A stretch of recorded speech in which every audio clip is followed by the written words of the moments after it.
வணக்கம் மக்களே, வணக்கம். சற்று முன் கிடைத்திருக்கக்கூடிய ஒரு முக்கியமான தகவல் ஒன்றை பார்க்க போகிறோம் மக்களே. சற்று முன் வெளிநாட்டு பயணமாக 8 நாள் சென்ற முதல்வரை அதிரடியாக கைது செஞ்சிருக்காங்க போலீஸ், அமலாக்கத்துறை. என்ன காரணம்? அப்படி என்ன தப்பு செய்துவிட்டார் முதல்வர்? இதற்கான முழு காரணம் யாரு? இதனால் பல இடங்களில் கொந்தளிச்சிட்ருக்காங்க மக்கள். இதற்கான முழு காரணம் யார்? வெளிநாட்டு சுற்றுப்பயணமாக சென்றிருந்த முதல்வரை எதற்காக கைது செஞ்சுருக்காங்கன்றதை பற்றி தான் இந்த ஒரு காணொலியில் நம்ம தெளிவாக பார்க்க போகிறோம் மக்களே. அதற்கு முன்பாக நமது சேனலுக்கு நீங்கள் புதிய பார்வையாளராக இருப்பதற்கான வாய்ப்புகள் நிறையவே இருக்கிறது மக்களே. அதனால் மறக்காமல் எல்லாரும் நமது அரசியல் நியூஸ் சேனலை சப்ஸ்கிரைப் பண்ண மட்டும் மறந்துடாதீங்க. சப்ஸ்கிரைப் பண்ண உடனேயே பக்கத்திலே ஒரு பெல் பட்டன் வரும், அதை கிளிக் பண்ணி ஆல்ன்ற ஆப்ஷனில் போட்டு வச்சுக்கோங்க.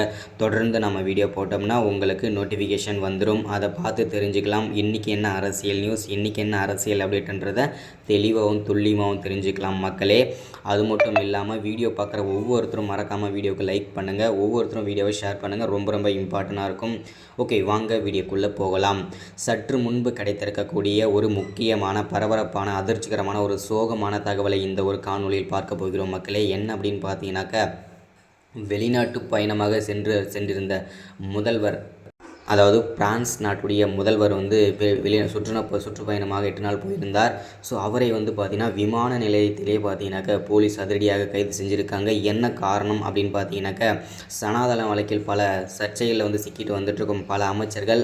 அது மட்டும் இல்லாமல் என்ன காரணம் அப்படின்னு பார்த்தீங்கன்னா, பல மோசடிகள், பல குற்றங்கள், பல கோடி பணங்கள் கருப்பு பணங்கள் பதுக்கி வைத்த அந்த குற்றத்திற்காகவும், வருமானத்திற்கு அதிகமான சொத்துக்களை சேர்த்த குற்றத்திற்காகவும், அது மட்டும் இல்லாமல் இன்னும் பல குற்றங்கள், ஊழல்கள் செய்த குற்றத்திற்காக அவரை அதிரடியாக விமான நிலையத்திலே அவரை கைது செஞ்சுருக்காங்க, முதல்வரை அவர்களே. அதில் ஸோ தமிழ்நாட்டுடைய முதல்வரா இல்லை பிரான்ஸ் நாட்டுடைய முதல்வரான்னு கேட்டிங்கன்னா, கண்டிப்பாக பிரான்ஸ் நாட்டுடைய முதல்வர் தான் கைது செய்யப்பட்டிருக்கிறார்.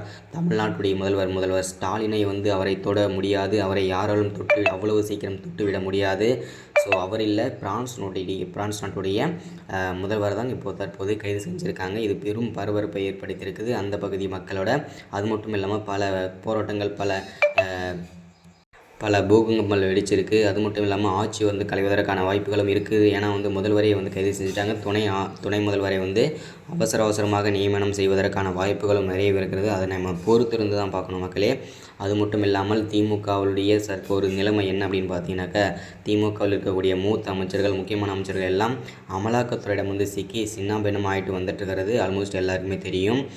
இந்த தமிழ்நாட்டிலையும் ஆட்சி கலைவதற்கான வாய்ப்புகளும் இருக்கிறது. பட் நம்ம பொறுத்திருந்து தான் பார்க்கணும் என்ன நடக்க போகுதுன்றதை.